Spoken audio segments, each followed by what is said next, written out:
Hello बच्चों, welcome. आज हमारा डेफिनिट इंटीग्रल कैलकुलस का जो सेकंड क्लास है, इंटीग्रल कैलकुलस के हम लोग क्या कर रहे हैं, प्रैक्टिस कर रहे हैं, प्रॉब्लम प्रैक्टिस कर रहे हैं। आज उसका सेकंड क्लास है हमारा। पहला क्लास हो चुका है, नहीं देखे हो तो मैं उसका लिंक डिस्क्रिप्शन में डाल दूँगा, ठीक है, या फिर इस वीडियो सीरीज़ में ही आपको दिख ही जाएगा। आप मेरे चैनल पर जाना, देख लेना, वहाँ पर पहला क्लास है। उसमें हम लोग क्या किए हैं, 5 सवाल किए हैं। आज से क्लास में हम लोग 6 से स्टार्ट करेंगे और आज की क्लास में हम लोग मात्र 4 सवाल करेंगे, ठीक है। क्वेश्चन नंबर 9 तक करेंगे। तो इसमें हम लोग कर क्या रहे हैं, इंटीग्रल कैलकुलस में जितने भी इंटीग्रल कैलकुलस के जो टॉपिक है, indefinite integration, definite integration, area under the curve और डिफरेंशियल इक्वेशन, उसके मिसलेनियस क्वेश्चन प्रैक्टिस कर रहे हैं, जैसा कि मैं लास्ट क्लास में बता भी चुका हूँ, ठीक है। तो चलो क्वेश्चन नंबर 6 से स्टार्ट करते हैं। क्वेश्चन नंबर 6 देखते हैं। नाउ क्वेश्चन नंबर 6 देखो, क्वेश्चन नंबर 6 में लिखा हुआ है the differential equation whose solution is x square plus b y square equal to 1। Okay, एक कोई डिफरेंशियल इक्वेशन था जिसको सॉल्व किए और उसका सॉल्यूशन कुछ ये आया हुआ होगा, a x square plus b y square equal to 1, ठीक है। डिफरेंशियल इक्वेशन तो पता है क्या होता है, एक ऐसा इक्वेशन जिसमें डिपेंडेंट वेरिएबल हो, इंडिपेंडेंट वेरिएबल हो और differential coefficient of dependent variable with respect to independent variable हो। मतलब x हो, y हो, अगर y मान लो डिपेंडेंट है, x इंडिपेंडेंट है, तो y का डिफ्रेंशिएशन हो x के रिस्पेक्ट में, ये कंटेन कर रहा हो। एक्स वाई नहीं भी हो, एटलीस्ट कम से कम डिफरेंशियल कोफिशिएंट हो, तो वो डिफरेंशियल इक्वेशन होता है। तो किसी डिफरेंशियल इक्वेशन को सॉल्व किया गया होगा और उसका सॉल्यूशन आया हुआ है।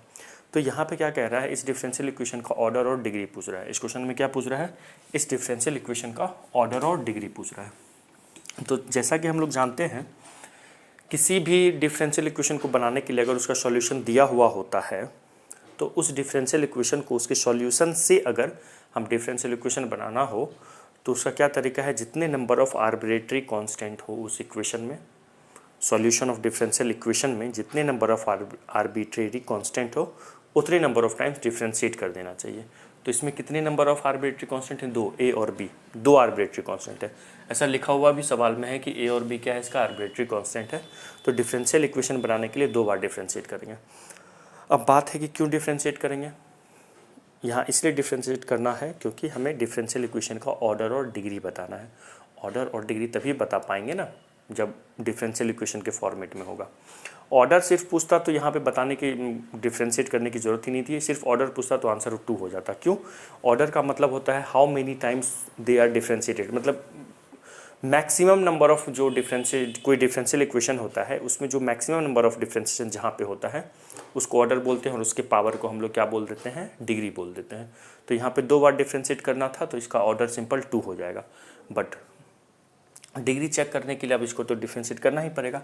तो हमारा ऑप्शन में ना ऑर्डर 2 जो, देखो बी और सी तो आंसर होगा ही नहीं, बी और सी तो आंसर होगा ही नहीं, क्योंकि इसमें कितना ऑर्डर दिया हुआ है, फर्स्ट ऑर्डर है। तो ये डिफरेंशियल इक्वेशन सेकेंड ऑर्डर का बनेगा। क्यों, क्योंकि इसमें 2 आर्बिट्रेरी कांस्टेंट है, तो सेकेंड ऑर्डर का डिफरेंशियल इक्वेशन बनेगा। तो सेकेंड ऑर्डर ऑप्शन ए में है और ऑप्शन डी में है, ठीक है। तो इस तरीके से अपने को ना ऑप्शन भी छांटने के लिए आना चाहिए कि इसकी कौन सा ऑप्शन गलत है, उसको हटाने के लिए आना चाहिए, ठीक है। तो ऑप्शन बी और ऑप्शन सी तो होगा ही नहीं। या अब ऑप्शन क्या क्या हो सकता है, ए और डी हो सकता है। इसके लिए अपने को डिफरेंशियल इक्वेशन बनाना पड़ेगा। अब सुनो, differential equation must be free from arbitrary constant होना चाहिए। जो आर्बिट्रेरी कांस्टेंट जो उसके सॉल्यूशन में होता है, डिफरेंशियल इक्वेशन में आर्बिट्रेरी कांस्टेंट नहीं होना चाहिए। तो इसको हम लोग इस तरीके से डिफरेंशिएट करेंगे कि हमारा आर्बिट्रेरी कांस्टेंट नहीं हो, या फिर 2 बार डिफरेंशिएट करके कोशिश करेंगे, कुछ मैथ्स लगाएंगे, आर्बिट्रेरी कांस्टेंट हमारा स्किप हो जाए। देखो यहाँ पे मतलब हट जाए। करते हैं भी क्वेश्चन जैसे, ठीक है, ये ऑप्शन है। तो क्वेश्चन था हमारा, ये है अपना इसका solution, a x square plus b y square equal to 1। First time differentiate करते हैं, ठीक है ना। Differentiate both side with respect to x, differentiate both. देखो अगर 12th में होगे और लिखने वाला होगा तो ये सब लिखोगे, जी में ये सब लिखना मत, मैं बस समझाने के लिए एक बार लिख दे रहा हूँ, नेक्स्ट टाइम से मैं बोल दिया करूँगा। Differentiate both sides with respect to x, दोनों साइड हम लोग क्या करते हैं, एक्स के रिस्पेक्ट में डिफरेंशिएट कर देते हैं। तो ये हो जाएगा ए एक्स स्क्वायर का डिफरेंशिएशन हो जाएगा 2ax, बी वाई स्क्वायर का डिफरेंशिएशन हो जाएगा 2 b y into d y by d x. इधर 1 का डिफ्रेंसिएशन 0, x के रिस्पेक्ट में 0। यहाँ से 2 कॉमन आ रहा है क्या, 2 कॉमन लेके उधर भेज दो तो 0/2 0 हो जाएगा। तो ax plus b y into d y by d x equal to 0। ये भी एक डिफरेंशियल इक्वेशन है बट इसमें आर्बिट्री कांस्टेंट भी है, तो अपने को यहाँ पे ना 2 बार डिफ्रेंशिएट करना है। क्यों? क्योंकि यहाँ पे 2 आर्बिट्री कांस्टेंट है। अब सोचो डायरेक्ट डिफ्रेंशिएट मत करो, सोचो यहाँ पे कि कुछ ऐसा करके डिफ्रेंशिएट कर लो पहले कि आर्बिट्री कांस्टेंट यहाँ से ना हटा दो, या आर्बिट्री कांस्टेंट को ना जितनी भी आर्बिट्री कांस्टेंट है उसको इक्वल की एक साइड रखो। तो पॉसिबल है क्या? अच्छा, इक्वल के अकेले एक साइड रखने से क्या होगा, जब डिफ्रेंशिएट करेंगे तो आर्बिट्री कांस्टेंट है, वो तो कांस्टेंट है, उसका डिफ्रेंशिएशन 0 हो जाएगा, इसीलिए ऐसा मैं कह रहा हूँ। तो यहाँ से हो जाएगा, एक काम करते हैं, x plus y d y by d x, है ना।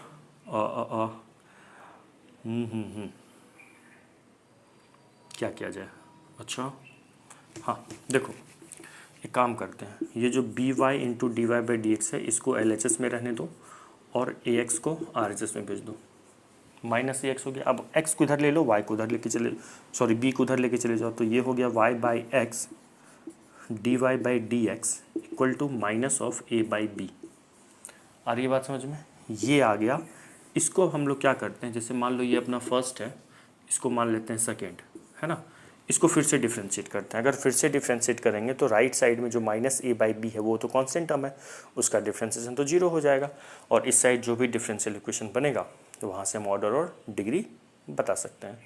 तो देख सकते हैं, चलो यहाँ पे हो जाएगा again differentiate with respect to x, ठीक है ना। तो इसका डिफ्रेंशिएशन में क्या करना पड़ेगा, अपने को प्रोडक्ट रूल लगाना पड़ेगा। पहले हम लोग d y by d x का डिफ्रेंशिएशन करते हैं, तो ये हो जाएगा d two y by d x square. क्या पढ़ते हैं इसको, डी स्क्वायर नहीं पढ़ते हैं, d two y upon d x square, है ना। और इसके इंटू में क्या है, y by x plus d y by d x को कॉन्स्टेंट मान लो। अब इसका डिफ्रेंशिएशन जब करेंगे तो डिवाइड रूल लगेगा, तो पहले वाई का कर लो, तो d y by d x और डिवाइड रूल लगेगा, तो एक्स को बाहर लिखते हैं माइनस वाई को बाहर लिखो और डी एक्स का डिफ्रेंशिएशन तो 1 हो जाएगा, और होल के अपॉन में क्या होता है बच्चों, एक्स स्क्वायर होता है ना, इक्वल टू 0। अब इसको करने की ज़्यादा ज़रूरत है नहीं, यहीं से पता चल रहा है। इसका ऑर्डर क्या है, देखो 2 ऑर्डर क्या हो गया इसका, 2। क्यों? क्योंकि मैक्सिमम नंबर ऑफ टाइम्स कहाँ पे डिफ्रेंशिएशन है, यहाँ पे 2 टाइम्स। और जो मैक्सिमम नंबर ऑफ डिफ्रेंशिएशन होता है उसका पावर देखा करो, वही डिग्री होता है। तो यहाँ पे d two y by d x square का पावर क्या है, कुछ नहीं, तो यहाँ पे क्या है 1 है, तो और डिग्री क्या हो जाएगा इसका, 1 हो जाएगा, है ना। डिग्री क्या हो जाएगा, 1 हो जाएगा। तो option a b c d में option order two degree 1, option d for Delhi is the correct answer. Option इसका डी सही है। आई होप आप लोग से भी हो गया होगा। वीडियो को जो भी क्वेश्चन थे ना, वीडियो को पॉज करके खुद से किया करो, है ना। Option D is the correct answer. चलिए लिख लीजिए। नाउ बच्चों क्वेश्चन नंबर 7। इस क्वेश्चन से देखो क्या सीखेंगे। ये वाला सवाल मेरे ऑफलाइन क्लास में भी डाउट पूछा जा चुका है, क्योंकि इसका लैंग्वेज थोड़ा कंफ्यूज करने का है। क्योंकि स्लोप के बारे में हम लोग जानते हैं, स्लोप जो होता है वो किसी स्ट्रेट लाइन का होता है, या किसी कर्व के रिस्पेक्ट में बात करें तो स्लोप ऑफ टेंजेंट हम लोग जानते हैं। यहाँ पे ना स्लोप ऑफ कर्व लिखा हुआ है, देखो पढ़ के देखते हैं। A curve passes through the point, कोई कर्व है, मान लेते हैं कोई इस टाइप का कर्व होगा जो इस पॉइंट P का कोऑर्डिनेट है, x कोऑर्डिनेट 1 है, y कोऑर्डिनेट है π/6, इस पॉइंट से पास कर रहा है, ठीक है। लिखा हुआ है let the slope of the curve at each point, मतलब हर पॉइंट पर, इस कर्व के कोई भी पॉइंट ले लो, इस कर्व पे एवरी पॉइंट कर्व पे जो स्लोप ऑफ कर्व है वो ये दिया हुआ है। स्लोप ऑफ कर्व क्या दिया हुआ है, y/x plus sec of y/x, y/x plus sec, और सेक के एंगल में क्या है y/x। ये क्या लिखा हुआ है क्वेश्चन में, स्लोप ऑफ कर्व लिखा हुआ है ना। Then the equation of the curve is, तो क्या पूछ रहा है, इक्वेशन ऑफ कर्व पूछ रहा है। अगर लगता है हो जाएगा तो एक बार मैं हट जाता हूँ, क्वेश्चन को लिखो, ऑप्शन लिखो। हाँ मैं ऑप्शन को ना मे बी रफ कर दूंगा, क्योंकि मेरे पास बोर्ड पे जगह बन जाएगा। क्वेश्चन को लिख लो, ऑप्शन लिख लो, फिर करते हैं हम लोग। जैसा मैं बोल चुका हूँ, कॉपी को तैयार करो अच्छा सा, सवाल का और उसका सॉल्यूशन का। एग्ज़ाम के टाइम में वहीं से रिवीजन होगा, और इस जितने भी क्वेश्चन मैं करवाऊँगा ना इस वीडियो सीरीज़ के अंदर, कंसेप्ट उससे बाहर नहीं जाने वाला है आपके मेंस के एग्ज़ाम में, इवन एडवांस के एग्ज़ाम में, है ना। मेंस एडवांस एग्ज़ाम में कंसेप्ट उससे बाहर नहीं जाएगा। सवाल तो चेंज होगा ही, ऑब्वियसली ये बोर्ड से एग्ज़ाम है नहीं कि एज इट इज़ क्वेश्चन आ जाएगा, बट कंसेप्ट यही सब रहेंगे, ठीक है ना। तो एक एक क्वेश्चन लिखना है और फिर उसका सॉल्यूशन अगर खुद से होता है तो वो भी करो, और मे बी आप किसी और तरीके से करें और मेरा कोई और तरीका है तो लिख लो उस तरीके को, ठीक है। एक बार आप खुद से ट्राई करो इस क्वेश्चन को।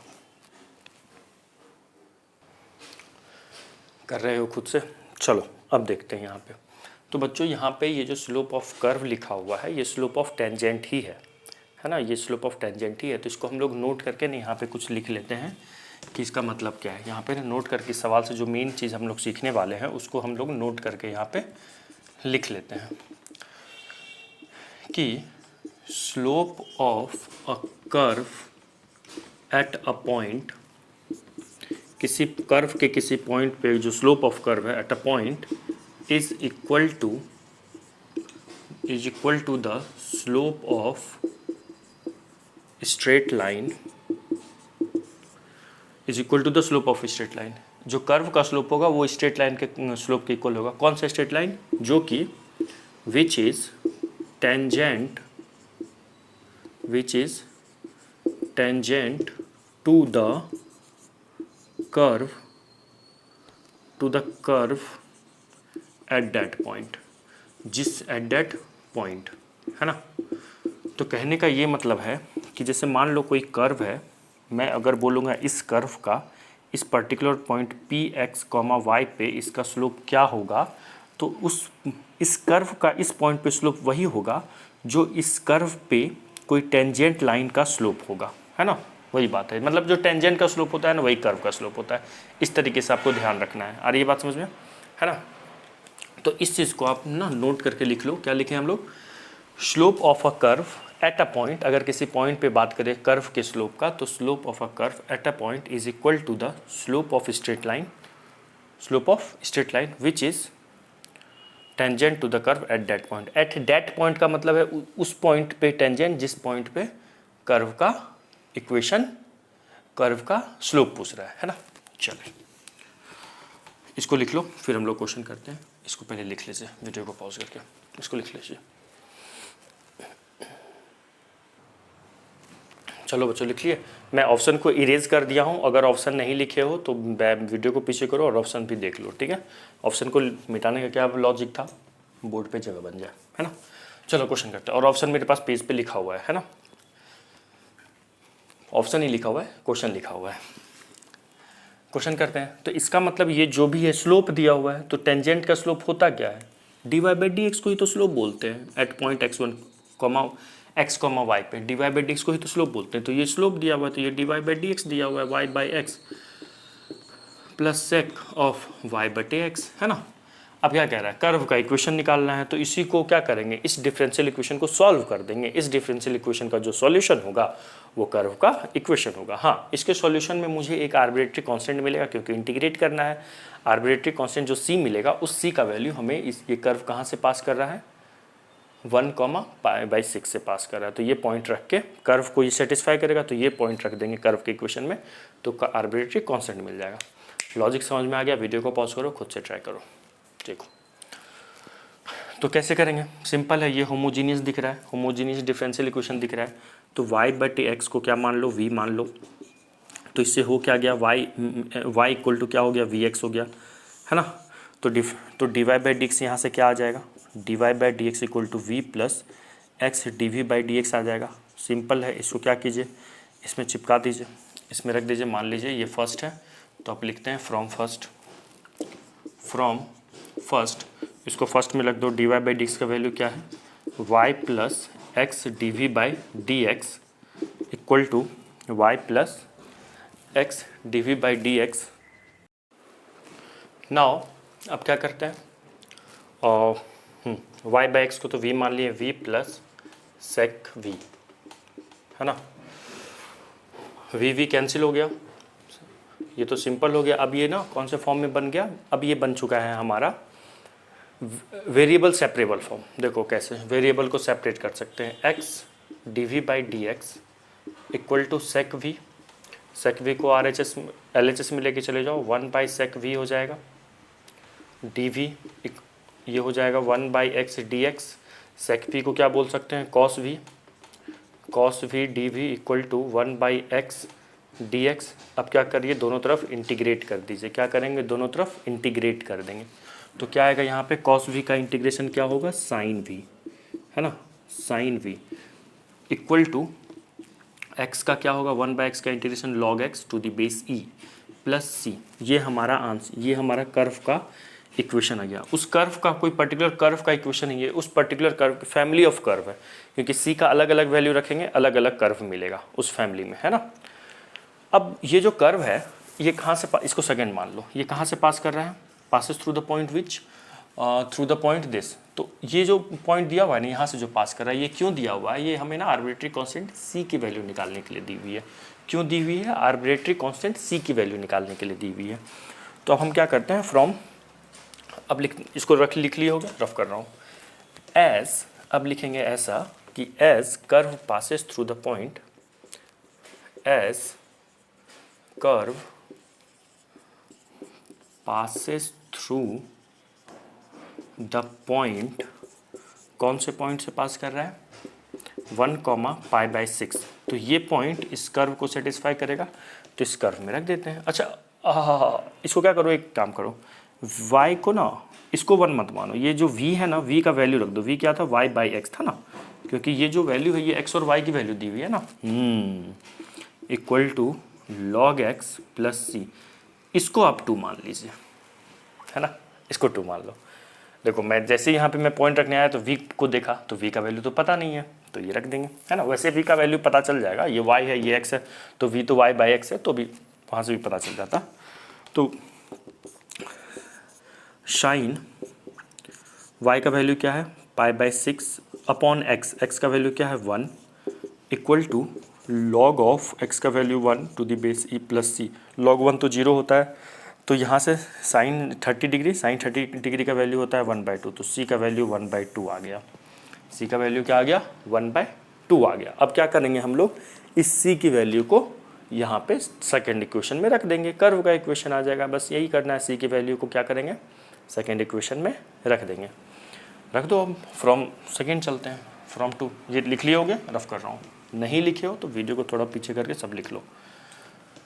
फ्रॉम सेकेंड, फ्रॉम सेकेंड में चलते हैं, क्या है ये, sine y/x from second put c equal to 1/2 equal to log of x to the base e plus 1/2। अच्छा ऑप्शन में अगर कुछ नहीं बेस में मैं लिखा हूँ तो बेस में e ही समझना है, ठीक है ना। अगर कुछ e को छोड़कर कुछ और रहेगा तो बेस में लिख दिया करूँगा, e है ना, एक्सपोनेंशियल फंक्शन। चलो ऑप्शन, अब मैं तो रफ कर दिया हूँ ऑप्शन, वैसे मेरे पास पेज पे लिखा हुआ है। देखिए बच्चों अपने पास ना कॉपी पे सारे जितने भी क्वेश्चन करवाने हैं मैं लिख के रखा हूँ, ठीक है ना। तो ऑप्शन है इसका, क्वेश्चन नंबर क्या था भाई, 7, sine y/x log x 1/, option a है ना, a for America is the correct answer. Option इसका क्या होगा, ए इसका सही आंसर होगा। क्वेश्चन नंबर 7 हो गया। 8 करते हैं, अब लिख लीजिए इसको पहले। नाउ स्टूडेंट्स क्वेश्चन नंबर 8, ये एरिया पे ये सवाल है, जैसा लास्ट सवाल हमारा किस पे था, डिफरेंशियल इक्वेशन पे था, ये सवाल एरिया पे है। बहुत सिंपल क्वेश्चन है। क्या करना है, एरिया निकालना है, bordered between this region and this region. तो पहले तो क्या करना पड़ेगा, इसका फोटो बनाना पड़ेगा। फोटो का मतलब ग्राफ, कर्व ग्राफ बनाना पड़ेगा।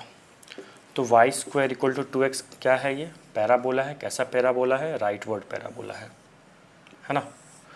और ये जो y इक्वल टू 4x -1 है, स्लोप इसका पॉजिटिव है, मतलब राइट साइड झुका हुआ होगा। 4 इसका स्लोप है, पॉजिटिव है। y को 0, x को 0 करेंगे, y की वैल्यू -1, और y को 0 करो, x की वैल्यू 1/4। तो ये कुछ ऐसा दिखेगा, है ना। तो अपने को ये वाला एरिया, ये जो एरिया है ना डॉटेड एरिया, ये एरिया फाइंड आउट करनी है। सिंपल है, क्या करेंगे अब, अच्छा यहाँ पे ना हम जो जनरली हमें आदत होती है कि dx के रिस्पेक्ट में इंटीग्रेट करेंगे, x एक्सिस इन्वॉल्व होगा। तो यहाँ पे हमारा x एक्सिस इन्वॉल्व नहीं है, यहाँ पे क्या इन्वॉल्व है, y एक्सिस इन्वॉल्व होगा। ये एरिया पहले हम लोग क्या करेंगे, स्ट्रेट लाइन से बनने वाला एरिया निकाल लेंगे। स्ट्रेट लाइन से बनने वाला एरिया पहले निकाल लेंगे, फिर क्या करेंगे, पैराबोला से बनने वाला एरिया नहीं, पहले स्ट्रेट लाइन से बनने वाला एरिया फिर पैराबोला से बन, तो स्ट्रेट लाइन से जो एरिया बनेगा उसमें पैराबोला का एरिया माइनस कर देंगे। जैसे ये point of intersection a b है, तो ये अपना ए, ये बी, तो पहले क्या करेंगे, ये सी मान लो, ये डी, पहले ए बी, अभी देखो सिर्फ स्ट्रेट लाइन को देखो, है ना, पैराबोला को रफ कर दिया। ए बी सी डी के जो एरिया बन रहे हैं, ये टोटल एरिया में क्या करेंगे, पैराबोला से, पैराबोला के पीछे जो एरिया बनेगा उसको माइनस कर देंगे, इसको माइनस कर देंगे, तो ये एरिया आ जाएगा, है ना। तो क्या करेंगे, सबसे पहले तो ए और बी का, ए और बी जहाँ से जहाँ तक इंटीग्रेट करना है, कहाँ से कहाँ, ए से लेकर बी तक। तो अब हम लोग क्या करेंगे, L for straight line, straight line को डी वाई के रिस्पेक्ट में इंटीग्रेट करेंगे, कहाँ से कहाँ, बी से लेकर ए तक, माइनस कर देंगे पी फॉर पैराबोला को डी वाई के रिस्पेक्ट में इंटीग्रेट करेंगे, कहाँ से कहाँ,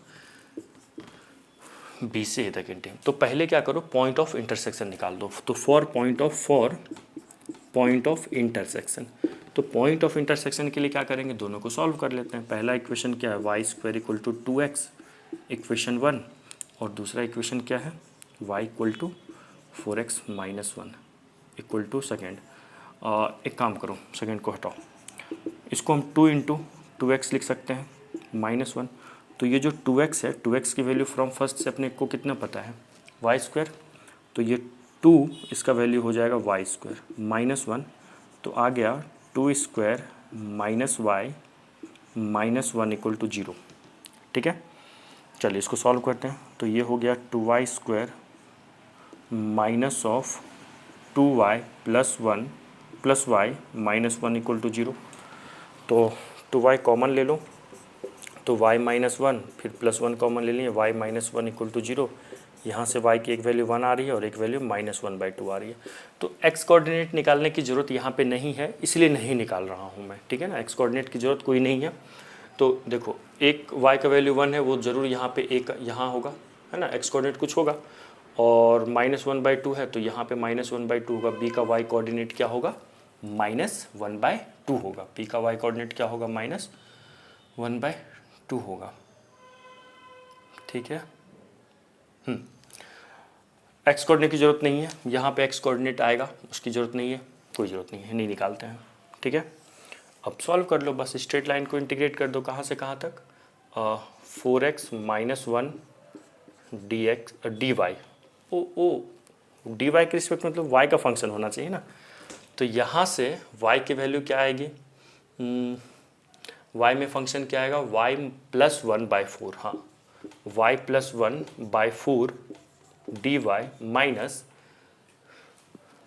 वाई स्क्वायर बाई 2, है ना, y का फंक्शन x इक्वल टू निकालना है, x इक्वल टू क्या होगा, वाई स्क्वायर बाई 2, कहाँ से कहाँ तक, माइनस 1/2 से लेकर 1 तक, माइनस 1/2 से लेकर 1 तक, यहाँ पे डी वाई।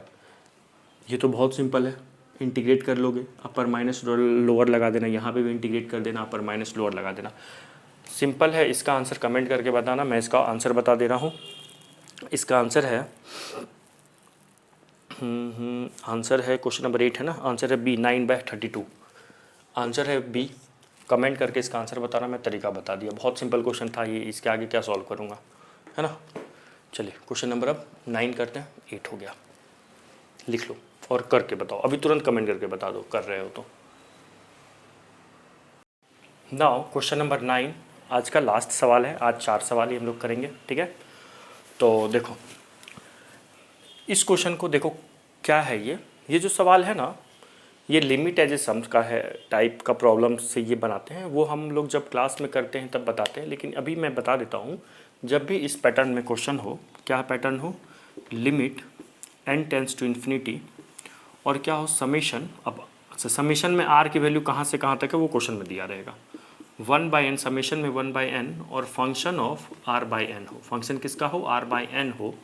तो क्या करो, इस लिमिट के क्वेश्चन को ना हम लोग क्या करते हैं, इंटीग्रेशन में कन्वर्ट कर देते हैं। इस लिमिट का ऐसा ही सवाल, ये तो लिमिट का सवाल है, इसको हम लोग क्या करेंगे, डेफिनेट इंटीग्रेशन में कन्वर्ट कर लेंगे। कैसे, सुनो, यहाँ पे करना क्या, रिप्लेस करना है, क्या करना है, रिप्लेस करना है, किसको किससे, जो समेशन है ना वो रिप्लेस होगा इंटीग्रेशन के साइन से, ओके। 1/n जो रिप्लेस हो जाएगा वो dx से रिप्लेस हो जाएगा, ठीक है।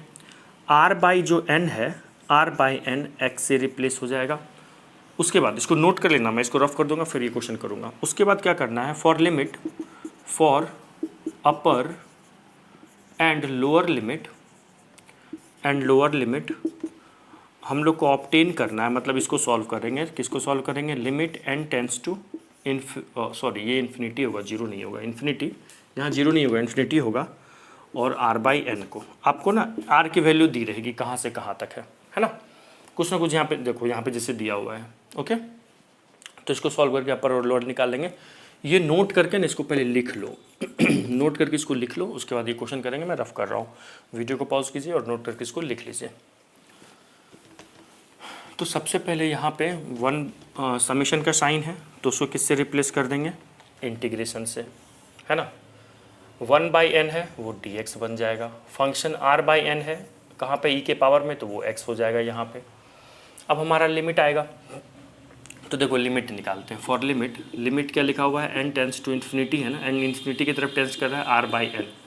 r की लोएस्ट वैल्यू पहले रखो और r की हाईएस्ट वैल्यू रखो। r की लोएस्ट वैल्यू क्या है, 1 है, तो limit n tends to infinity 1, r की लोएस्ट वैल्यू 1 है, 1/n।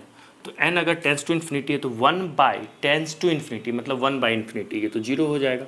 तो जब r की वैल्यू 1 होगी मतलब लोअर लिमिट जीरो होगी। और r की एक और वैल्यू क्या दी हुई है, highest value, maximum value r की क्या है, 1 से लेकर r कहाँ तक जाएगा, n तक जाएगा। तो यहाँ पे r की जगह पे n रख देंगे, n/n, ये तो 1 हो जाएगा, तो आंसर 1 आएगा। n/n 1 हो जाएगा, लिमिट 1 तो 1 होगा, तो 1 हो गया, है ना। बस अभी कितना आसान सवाल हो गया। e की पावर x का इंटीग्रेशन क्या हो गया, e की power x, lower limit 0 upper limit 1, तो e की पावर 1 माइनस e की पावर 0, तो e की पावर 1, तो e की पावर 1 ही होगा, e ही होगा। और e की पावर 0 क्या होगा, 1। किसी भी नंबर का पावर 0 क्या होता है, 1 होता है, तो e-1 ऑप्शन बी इसका करेक्ट है। ठीक है, तो जैसा कि मैं बोला था कि 4 सवाल आज करेंगे, तो 4 सवाल किए। ओके, फिर अगले दिन मैं थोड़ा ज़्यादा क्वेश्चन, कल नहीं, क्वेश्चन अगला ना 1-2 लंबे क्वेश्चन, सवाल थोड़े बड़े बड़े हैं, तो उसमें टाइम लगेगा समझाने में। तो मैक्सिमम उस दिन भी मैं नेक्स्ट वीडियो में हम लोग भी 4 से 5 क्वेश्चन ही कर पाएंगे। ठीक है, कोशिश करूँगा ज़्यादा करवाने का, बट 4 से 5 ही इनफ है अभी प्रैक्टिस के लिए। तो बाय, सारे क्वेश्चन अच्छे से आप लोग किए होंगे। एक क्वेश्चन जो मैं बोला हूँ कमेंट करके बताने, ऑप्शन सही उसका क्या होगा वो कमेंट करके बताना। ठीक है, bye, have a nice day.